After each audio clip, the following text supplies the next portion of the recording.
There's a story that enables a question to be asked, and it needs an answer now. It's part of the process that's occurring here. The story of a king. He was young and handsome. His palace was opulent. His kingdom was rich. But he was distracted and ill at ease because he was impotent. He was unable to make love. He had a harem of beautiful women, but he was unable to beget a son to be an heir to his kingdom. He tried and visited many physicians, soothsayers and the like, to try to find a cure for this impotency, but always unsuccessful. But then he heard that a certain dervish had come to stay in his realm. So, in disguise, he went to see this dervish, because he heard that this dervish could cure all ailments, all ills. When he came in front of the dervish, he told the dervish his problem. And of course, as is the way with dervishes, even in disguise, he knew that this was the monarch of this kingdom. So he greeted him with that deference, calling him sire. And he said, "Yes, I can help you." And the dervish took down a carafe of liquid, and he took a great draught of it himself.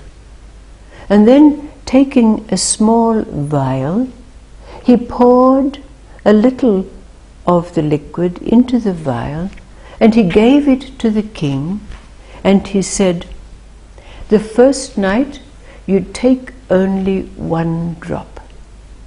The second night you take 2 drops, and the third night you take 3 drops." Well, the king went back to his kingdom and took his drop of this liquid, and he felt his manhood rising. On the second night, he took the 2 drops of liquid, and his senses were aflame. On the third night, after taking the 3 drops of liquid, he was like a bull. So in the following months he impregnated his harem. But in the meantime, of course, that bringing with it a certain level of contentment, he was free to think of other things.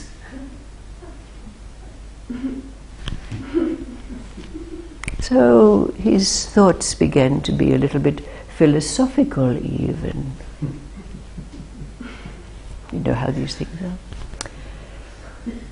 So, in this state of having these, well, we might call them higher thoughts, he decided that he would go back and see the dervish. So he went back to the dervish, and thanking him very profusely for the wonderful effect that he'd had, but the king said to the dervish, "I have a question that really puzzles me." He said, "You, who are celibate and a monk, so to speak, can have a draught of this liquid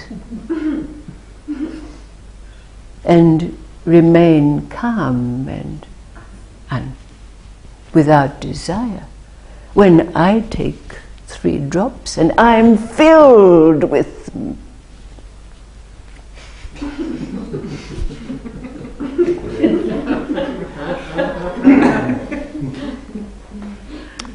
The dervish said, well, I'd like to answer your question, but there is something more troubling at the moment, because with my powers of perception, I can see that you're going to die before the morning sun rises. And my thought is to save your life. Well, the king's knees went to jelly. But the dervish took down his carafe and gave the king a great draught of it. But as the king was taking his leave on his wobbly legs, hardly able to get out to the carriage that awaited him and fall into the carriage to be driven back to his palace, as he entered his palace doors, of course, his wives, his concubines, his consorts were all gathering around him, and he just get away, staggering to his chamber. He'd said to just leave me alone, leave me alone. So going into his chamber, he'd lay himself down on his satin sheets, which felt like a bed of nails, and for the whole night he tossed and he turned and he tossed and he sweated and he labored. He heard the cock crow and he shook, waiting for death to come. And then he saw the first rays of sunlight coming through his windows. Ah, I'm alive! I'm still alive! And in wonder, with great gratitude, he went back to the dervish to thank him for saving his life. And there was the dervish sitting outside his small hut, smoking. And the dervish said, well, did you have a good time with your wives last night? And the king said, well, how could I have a good time with my wife when I was going to die? Oh, said the dervish, I knew you were not going to die. But this is how I wanted to demonstrate my answer to your question. I am calm and without desire because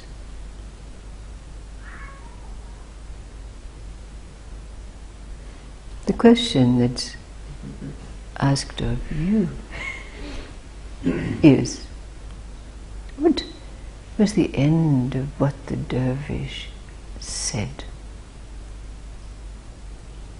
I am calm and without desire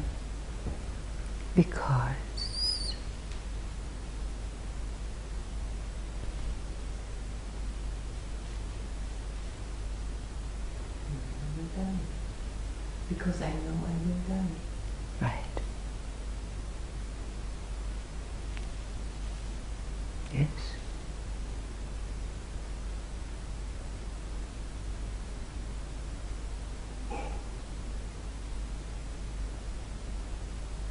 It is only the power of thought. Yes. Yes. What does this mean for us? What does this mean for us now, in this place? The power of our decisions, effects lie within us, not without us. Uh-huh. Uh-huh.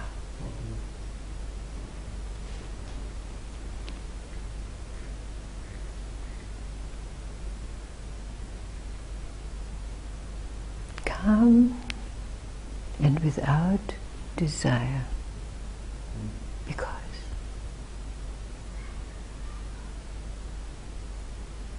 finish the sentence.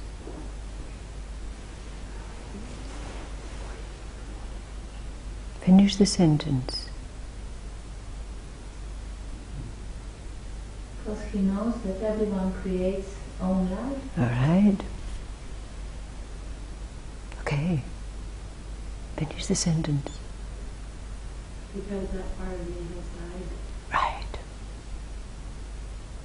Because death is before me. Yes. Right. Always.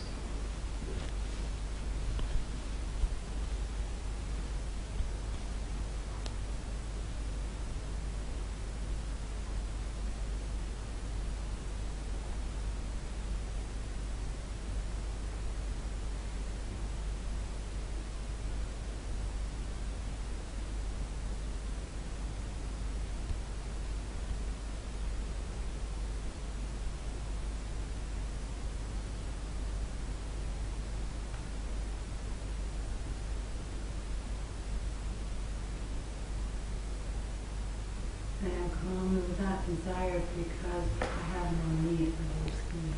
I have no need. Yes. These are the answers that rise up from within ourselves. An absolute. Isn't it so?